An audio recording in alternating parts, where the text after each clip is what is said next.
I am here to share a story that centers around the life of a young girl from the heart of Limpopo in South Africa. Meet Abby, born to an 18-year-old girl from a humble family. She grew up understanding that her mother did something very bad that led to her birth, and now they had to be separated due to that mistake. Her mother had to go to school and everything would be okay. That was her basic understanding of everything, because certain things were never spoken about, and this seemed generational. There was a realization and an understanding that some things she would have to learn on her own as time passed.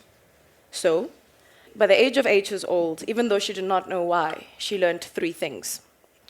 People are either regarded as sane or crazy, and the reason for their craziness is witchcraft. Or, they are born crazy and we consider them disabled. A child is either troublesome or good. The second thing she learned was sexual health was never taught about or spoken about. Just don't get pregnant. And if you do get pregnant, you'll figure out how you got pregnant when you get there. The third thing is we don't talk about the 4-letter word, AIDS. No one speaks about that. We are scared of it, we gossip about it, we judge people for it, and we'll know they will die because they were stupid and went to the city, and now their children will have to grow up without parents.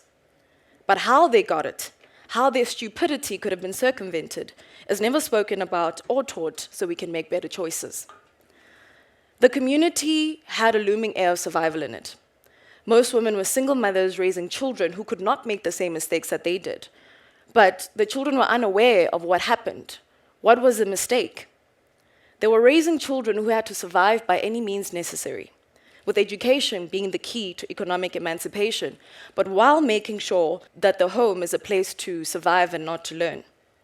Women had to raise a generation of children that would hopefully endure less, but also bearing the brunt of carrying the feelings of those around them, with little space or time to examine their own feelings.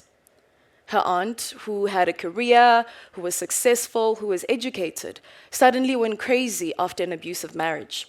Despite this context, no one investigated or investigated her situation. They just quickly accepted that she was crazy because of witchcraft.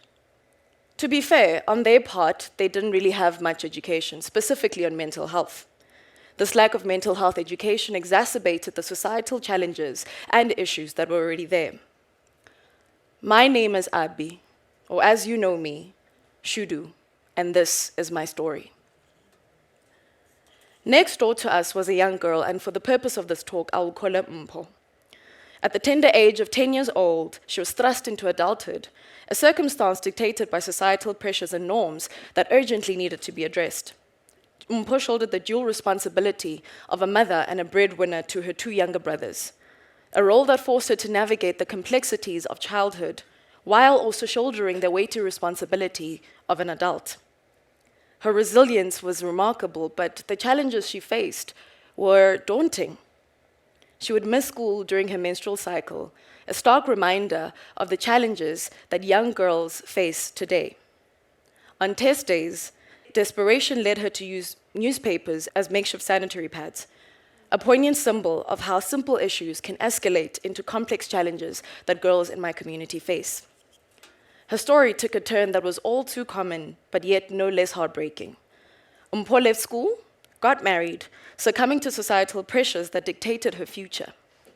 Her decision mirrored the harsh realities that many young girls face in our society, where education is hailed as the key to liberation, but is often out of reach due to deep-rooted structural barriers.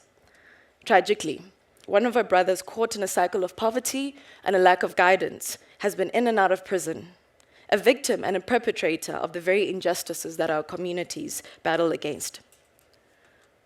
Mpho's story is a stark illustration of a young girl who was denied her fundamental human rights and whose mental health was neglected. From the age of 10, she was put through the unimaginable, yet society's immediate inclination was to shape her story as one of resilience, overlooking the profound neglect on her mental health. I've come to learn through my own journey of the psychological ramifications of children not having their primary caregivers, both mother and father, and how that can affect their life outcomes. Some answer the call in a false sense of resilience, like Mpho did. She eventually gave up, though, and got married so she could have a better life. while others, like her brother, become troublemakers as he began to cause havoc in the community, like the internal psychological havoc that was going on within him. In both cases, their mental health was neglected. In shaping the story, there's a heroism and a narrative of resilience. When had their mental health been accounted for, if they had the right access to mental health support, and essentially we protected their human rights, we wouldn't have the situation. Their outcomes would have been very different. The focus was on their physical health, and everything else was secondary or irrelevant. Their reality is the reality of so many children in child-headed households or abusive environments. This, in my research, can lead to physical and mental illnesses in the future. In these cases, it becomes a generational cycle that is perpetuated if these psychological issues are not addressed. What is clear is that it's crucial to understand the importance of mental health support for children in challenging situations and take action so they receive the care that they need. My story and Mpho's story are intertwined. I have a personal experience of struggling with my mental health from when I was a child because of my upbringing to when I was in university, and also when I reached what I thought was the pinnacle of success. I know for sure that anyone, irrespective of their background or where they come from or their standing, can struggle with their mental health. It does not discriminate. The impact of my childhood on my mental health has been an uphill battle that I cannot move forward without correcting. In my case, at almost every pivotal moment of my life, the neglect of my mental health in my childhood has been the biggest stumbling block of my success.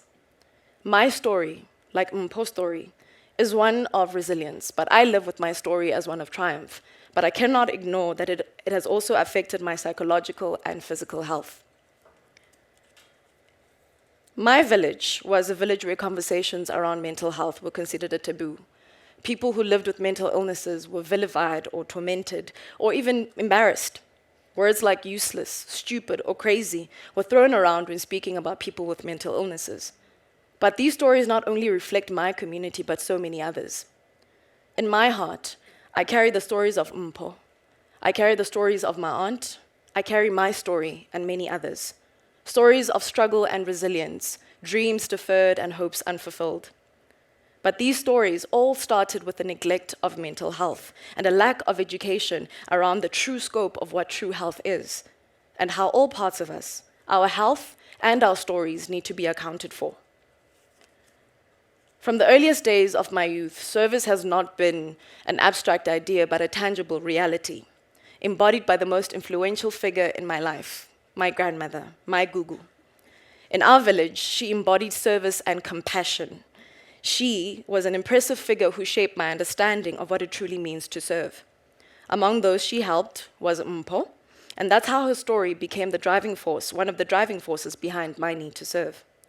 As a result, I made a promise to myself when I first entered Miss South Africa, which was a perceptively unattainable leap for a girl like me, to dedicate my reign to starting conversations around mental health issues and beginning the mindful movement.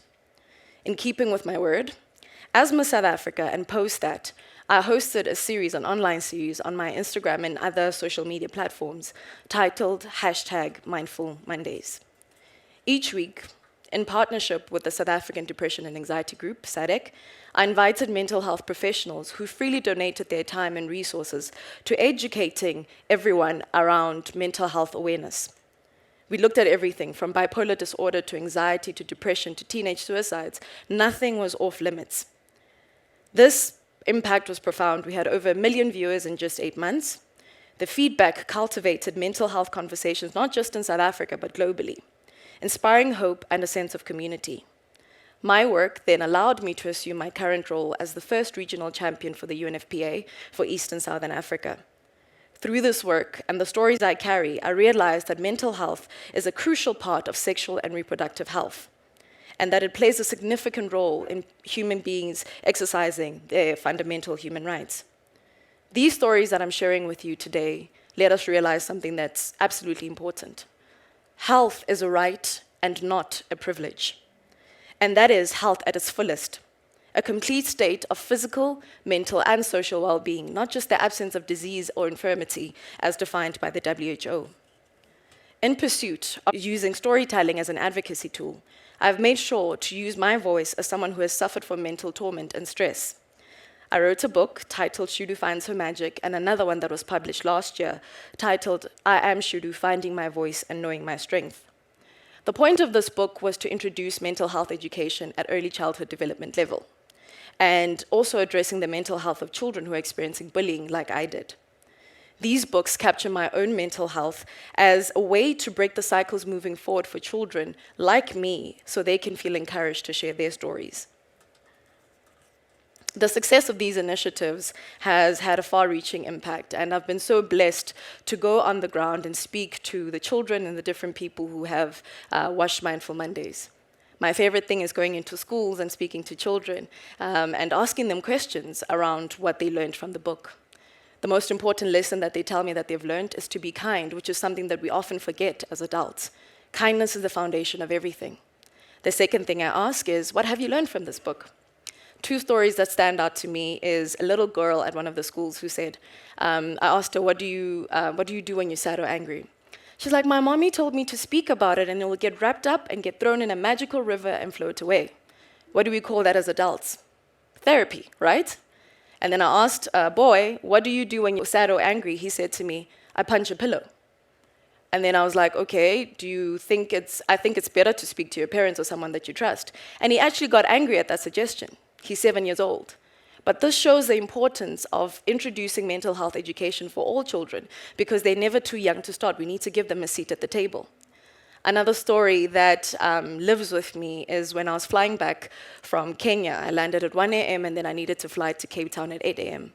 I was so exhausted, I hadn't slept in weeks, and my mental health was actually not doing too great.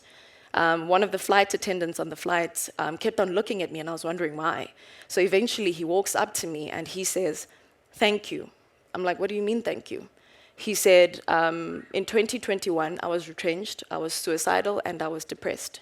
I didn't know what to do. I had to move in back with my mother because of everything that was happening. He said that Mindful Mondays encouraged him to try again because he realized that he wasn't alone. He realized that he was seen and that it was okay to not be okay. As he's telling me all of these things, I'm moved to tears because he didn't realize something in that moment. He was making me feel seen too. He also validated the one thing I now know to be true. Mental health is the foundation of all empowerment and the catalyst to the growth of communities. Mental health is explicitly foundational to sustainable development, and it is crucial that we all become enlightened and aware of this fact. I am where I am today because of an investment in my mental health, but it is not lost on me how mental health and health in general is a privilege due to affordability and accessibility, but it does not reach those who need it most. Without health, mental health specifically, we cannot achieve the SDGs. This is not just a matter of personal well-being, but it is a crucial factor in achieving our global goals. As I share these stories with you today, I am trying to illustrate one thing. Mpho is me, and I am her. The difference in the stories is when investment is made into health, mental health specifically, and when it is not done. What is clear from my village is that people fear what they do not know. Mindful Mondays highlighted how the outcomes can change when we educate a society on their mental health. So here's my call to action to all of you. What I learned through my partnership with SADC and Mindful Mondays was that we need to invest more into mental health. These organizations on the ground are freely donating their time to save so many lives. You can call them at 2 a.m. and there's someone on the other side to answer, and a life is saved time and time again. During COVID, the number of calls on the suicide helpline doubled. And what I realized through speaking to different organizations, not just SADC, is that they need support. So this is a call to the private sector, governments, all of us sitting in this room. This conversation cannot just end here as we sit here. We need to take it forward. Lobby for more mental health conversations, support groups on the ground, because in my village, it's still a foreign conversation. When I speak to, well, he passed away now, God bless his soul, my favorite person was my grandfather. I would speak to him about my mental health, and he was the only person that could validate how I felt. To everyone else, it's like, what do you have to be sad about? What do you have to be anxious about? But we need to have more of these conversations on the ground. The second thing is prioritizing our own mental health. During COVID, I was speaking to my therapist and I was telling her I'm extremely overwhelmed. And she says it starts with me, checking in with myself, taking walks. To understand your own health and to be educated on your own health is where it starts. It starts with the balance between physical and psychological well-being. So, it's a personal responsibility that we can all take control of, and starting in our homes. And this is a call to action that we should all heed. Empowering the mind is to empower a firm foundation based on autonomy.